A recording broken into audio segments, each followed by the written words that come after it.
Hello friends, പുതിയൊരു വീഡിയോയിലേക്ക് വീണ്ടും സ്വാഗതം. അപ്പോൾ ഇന്ന് ഞാൻ ഉണ്ടാക്കാൻ പോകുന്നത് പാൽ പുഡിങ്ങാണ്. വളരെ സിമ്പിളായിട്ട് നമുക്ക് പെട്ടെന്ന് തന്നെ തയ്യാറാക്കി എടുക്കാൻ പറ്റുന്നതാണ് പാൽ പുഡിങ്. അപ്പോൾ അതിന് വേണ്ടി ഒരു സോസ് പാനിലേക്ക് ഞാൻ 500 ml പാൽ ഒഴിക്കുന്നുണ്ട്. ഇത് കവർ പാലാണ് കേട്ടോ. അപ്പോൾ ഏത് പാൽ വേണമെങ്കിലും എടുക്കാം. എന്നിട്ട് ഇതിലേക്ക് ഒരു 1/4 കപ്പ് അളവിൽ പഞ്ചസാര ചേർക്കുന്നുണ്ട്. അപ്പോൾ നല്ല മധുരം ഇഷ്ടമുള്ളവരാണെങ്കിൽ ഒരു കപ്പ് ഫുള്ളായിട്ട് ചേർക്കാം കേട്ടോ. അപ്പോൾ ഞാനൊരു 1/4 കപ്പാണ് ഇപ്പോൾ ചേർത്ത് കൊടുക്കുന്നത്.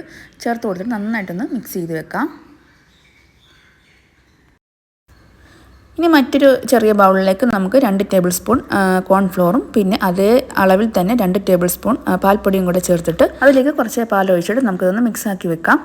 അപ്പം നമ്മൾ ഇപ്പോൾ ഈ ഒഴിച്ചു കൊടുത്ത പാൽ ചെറിയ ചൂടുണ്ടെങ്കിൽ പെട്ടെന്ന് അങ്ങ് മിക്സായി കിട്ടും കേട്ടോ.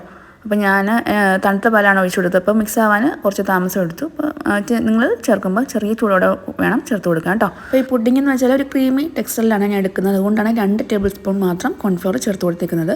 അപ്പോൾ നല്ല തിക്കായിട്ട് ഇരിക്കണം, നല്ല കട്ടിയായിട്ടിരിക്കണമെങ്കിൽ ഒരു 3 ടേബിൾ സ്പൂൺ വരെ ചേർത്ത് കൊടുക്കുക കേട്ടോ. ഈ പാല് തിളപ്പിക്കാൻ വെക്കാം. പഞ്ചസാര ഇട്ടേക്കുന്നുണ്ട്, ചിലപ്പോൾ ഇത് അടുക്കി പിടിക്കും കേട്ടോ. അപ്പോൾ അടിയിൽ പിടിക്കാതിരിക്കാൻ വേണ്ടി ഇടയ്ക്കൊന്ന് ഇളക്കി കൊടുക്കാം. പാലിപ്പോൾ നന്നായിട്ട് തിളച്ചിട്ടുണ്ട്. നമുക്ക് ഇനി ആ മിക്സാക്കി വെച്ചിരിക്കുന്ന കോൺഫ്ലോറും പാൽപ്പൊടിയും കൂടെ ചേർത്ത് കൊടുക്കാം. അപ്പോൾ ഇത് ഒഴിച്ച് കൊടുക്കുമ്പോൾ ഫ്ലെയിം നന്നായിട്ട് കുറച്ച് വെച്ചേക്കണം. പിന്നെ അതേപോലെ നന്നായിട്ട് ഇളക്കി കൊടുക്കുകയും വേണം, അല്ലെങ്കിൽ പെട്ടെന്ന് കട്ട പിടിക്കും കേട്ടോ. അപ്പോൾ ഒഴിച്ച് കൊടുത്ത് നന്നായിട്ടൊന്ന് മിക്സ് ആക്കിയ ശേഷം നമുക്കിനി ഫ്ലെയിം കൂട്ടി വെക്കാം. അപ്പോൾ നന്നായിട്ട് ഇത് കുറുകുന്നിടം വരെ ഒന്ന് ഇളക്കി കൊടുക്കാം. അപ്പം നന്നായിട്ട് കുറുകി വരുമ്പോൾ നമുക്ക് ഫ്ലെയിം ഓഫ് ചെയ്യാം. അപ്പോൾ ഫ്ലെയിം ഓഫ് ചെയ്യുന്നതിന് മുമ്പ് ഞാനൊരു 1/4 ടീസ്പൂൺ അളവിൽ വാനില എസൻസും കൂടെ ചേർത്ത് കൊടുക്കുന്നുണ്ട്. അത് വേണമെന്നുണ്ടെങ്കിൽ മാത്രം, ഇതിൻ്റെ ഫ്ലേവർ ഇഷ്ടമാണെങ്കിൽ മാത്രം ചേർത്ത് കൊടുത്താൽ മതി, ഇല്ലെങ്കിൽ ഏലക്കപ്പൊടി ചേർത്ത് കൊടുക്കുക കേട്ടോ.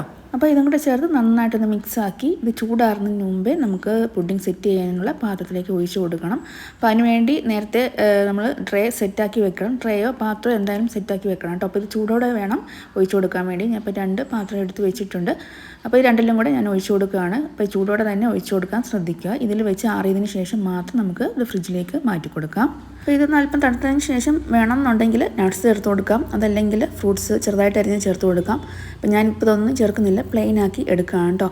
എന്നിട്ട് തണുത്തതിന് ശേഷം നേരെ ഫ്രിഡ്ജിലേക്ക് വെക്കുവാണ്. ഒരു 2 മണിക്കൂർ ഫ്രിഡ്ജിൽ വെച്ച് നന്നായിട്ട് തണുത്തതിന് ശേഷം ഞാൻ വെളിയിലെടുത്ത് വെച്ചിട്ടുണ്ട്. ഇനി ഇതിലേക്ക് ഒരു 2 ടേബിൾ സ്പൂൺ പാൽപ്പൊടിയും കൂടെ ഞാൻ ചേർത്ത് കൊടുക്കുന്നുണ്ട്. അപ്പോൾ അതും കൂടെ ചേർത്ത് നമുക്ക് നന്നായിട്ടൊന്ന് മിക്സാക്കി എടുക്കാം. എന്നിട്ട് നമുക്ക് ഒരു ഡെസേർട്ട് പോലെ കഴിക്കാം കേട്ടോ.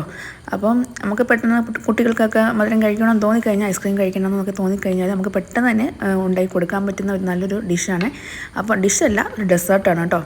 അപ്പോൾ എല്ലാവരും തീർച്ചയായിട്ടും ഒന്ന് ചെയ്ത് നോക്കുക. അപ്പം വീഡിയോ ഇത്രയേ ഉള്ളൂ. ഇഷ്ടപ്പെട്ടാൽ ഒന്ന് ലൈക്കും ഷെയറും കമൻറ്റും, അതേപോലെ ഒന്ന് സബ്സ്ക്രൈബ് ചെയ്യാൻ മറന്നു പോരുത്. സബ്സ്ക്രൈബ് ചെയ്യുമ്പോൾ ബെല്ലൈക്കൺ ഒന്ന് പ്രസ് ചെയ്യാനും, അതേപോലെ ഓൾ എന്ന ഓപ്ഷൻ ഒന്ന് ക്ലിക്ക് ചെയ്യാനും മറന്നു പോരുത്. അപ്പോൾ ഓക്കെ, താങ്ക്